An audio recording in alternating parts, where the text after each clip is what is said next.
Noi abbiamo sostanzialmente testato tutti i 22 ragazzi che per nostra fortuna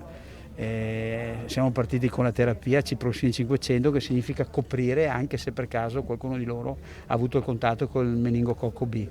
Sono stati sottoposti a test e terapia anche i 22 contatti trevigiani del 17enne bassanese contagiato dal meningococco B, 22 tra staff e atleti della squadra di basket di Riese Pio X, nella quale il ragazzo è tesserato, giovani che potrebbero essere entrati in contatto con il batterio della meningite contratto dall'amico e che ora sono sotto il controllo del servizio igiene dell'ULSS 2. Non è stato chiesto alla società di intraprendere altre azioni preventive o cautelative. L'ULSS 2 nel frattempo sta effettuando altre indagini per individuare eventuali ulteriori contatti del giovane atleta. È vero che questo si trasmette per via aerea, quindi per contatto o tramite gocciolini eccetera, però all'oggi non abbiamo nessun tipo di risposta in questo senso, perché non abbiamo ancora capito dove lui abbia contratto ovviamente il meningococco.